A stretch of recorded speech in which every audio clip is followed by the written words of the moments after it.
ملت سوال کا اتحاد کا فقدان ہے۔ اتحاد کی کیا اہمیت ہے کہ واعتصموا بحبل اللہ جميعا ولا تفرقوا، لیکن مسلمانوں میں آغاز ہی سے جو ہے نا وہ اختلافات کا آغاز ہو گیا۔ دور بنو امیہ، بنو عباس، سلطنت عثمانیہ، مغلیہ دور کے خاتمہ کی اہم وجہ آپس میں اتحاد کا فقدان ہی ہے۔ 8واں سبب محاسبہ سے فرار۔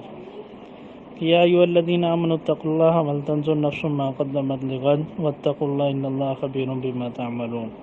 بلا شبہ اپنے اعمال کا محاسبہ نہ کرنے کا نتیجہ یہ نکلا کہ مسلمانوں کی مذہبی، اخلاقی، تعلیمی اور اقتصادی حالت بہت گر گئی۔ اگر وہ اپنے اعمال کا محاسبہ کر کے رفاہی عامہ کے کام زیادہ کرتے تو آج ان کی حالت ہرگز ایسی نہ ہوتی۔ خلافت کا ملوکیت میں تبدیل ہو جانا۔ مسلمان خلافت راشدہ کے نظام اور خلفائے راشدین کے طرز حکومت کو نظر استحسان سے دیکھتے تھے اور اسی کو ہی قابل تقلید نمونہ گردانتے تھے۔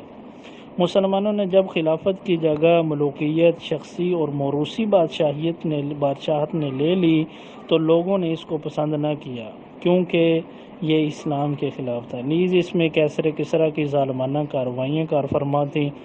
اس تبدیلی کی وجہ سے امام و خواص کے دلوں میں مسلمانوں کے خلاف، حکومت کے خلاف نفرت کے جذبات بھڑکنے لگے، جس کی وجہ سے مسلمانوں کو زوال ہوا۔ غیر شرعی حکومت۔ خلافت راشدہ کے زرعی اصولوں، اسلامی اصولوں بھی مسلمانوں کے ذہنوں میں تازہ تھے، وہ انہی کو قابل تقلید اور مستحسن نظروں سے دیکھتے تھے، لیکن بنو امیہ نے خلافت راشدہ کو ملوکیت میں بدل کر نظام حکومت میں خلاف شرع تبدیلیاں کی، بیت المال کو شاہی خزانے میں بدل دیا، شورائیت کی جگہ خوش آمدید درباریوں نے لے لی۔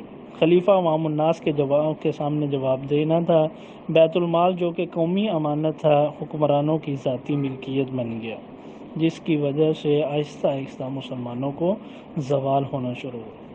قرآنی تعلیمات پر عمل نہ کرنا۔ مسلمانوں کے زوال کی وجہ قرآنی تعلیمات پر عمل نہ کرنا بھی ہے، جیسا کہ فرمایا والذین آمنوا وعملوا الصالحات وآمنوا بما نزل علی محمد وهو الحق من ربهم کفر عنہم سیئاتهم واصلح بالهم۔ اسی طرح قول و فعل کا تضاد ان اسباب و عوامل میں سے ایک ہے جن کی بنا پر مسلمانوں کو زوال کا شکار ہونا پڑا۔ دراصل جو قوم اپنے قول و فعل کو برابر نہیں رکھے گی وہ اپنی عزت بھی گنوا بیٹھے گی، اور جو قوم گفتار و کردار کے ساتھ ساتھ ہونا انسان کو ایک اعلیٰ مقام پر پہنچا دیتا ہے، لیکن مقام افسوس ہے کہ مسلمان قول و فعل میں تضاد کی بنا پر زوال پذیر ہو گئے۔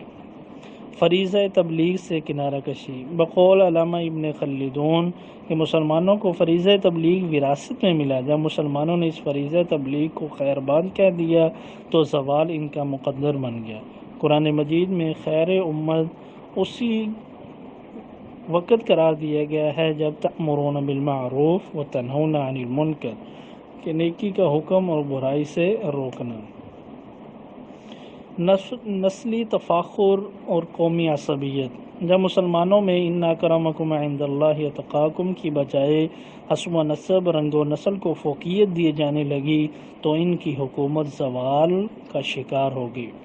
رسول اللہ صلی اللہ علیہ وسلم نے تمام تفاخرات کو نیست و نابود کر دیا تھا۔ خلفائے راشدین نے بھی رسول اللہ کی اتباع کی اور آقا و غلام اور عربی اور عجمی کے تمام تفرقات کو مٹا دیا تھا۔ یہی نسلی تفاخر و قبائلی عصبیت بنو امیہ، بنو عباس اور مسلم ہسپانیہ میں جب ابھرا تو مسلمانوں کا باہمی اتحاد ختم ہو گیا۔ یہ عظیم الشان سلطنتیں افتراق اور طوائف الملوکی کا شکار ہو کر تباہ و برباد ہو گئیں۔ ایسی صورتحال ہندوستان میں مسلمانوں کو پیش آئی۔ اگلا سبب ہے اخلاقی انحطاط۔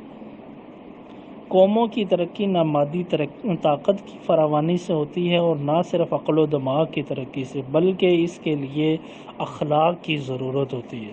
جب تک کسی قوم کا اخلاق و کردار بلند رہتا ہے اور وہ اپنے بنیادی عقائد و نظریات کو اپنی زندگی کا مرکز و محور بناتے ہیں، ترقی اور کامرانی سے ہمکنار رہتے ہیں۔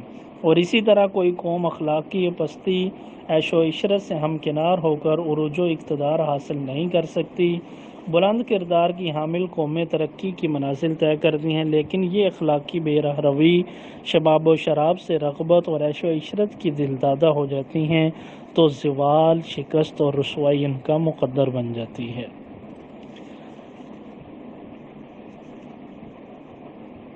آخری چیز ہے اصول جانشینی اور نااہل حکمران۔ مسلمانوں نے جب اس حکم خداوندی کو نظر انداز کیا کہ ان اللہ یامرکم ان تؤدوا الامانات الی اہلیہا، کہ بے شک اللہ تمہیں حکم دیتا ہے کہ امانتیں ان کے اہل کے سپرد کرو، تو ریاستی امور میں اصول جانشینی کو اپنایا گیا، تو اس میں یہ تمیز روانہ رکھی گئی کہ وہ اس کے اہل ہیں یا نہیں ہیں۔ اسی طرح نااہل حکمران قوموں پر مسلط ہو گئے جو بالآخر امت مسلمہ کے زوال کا سبب بنے۔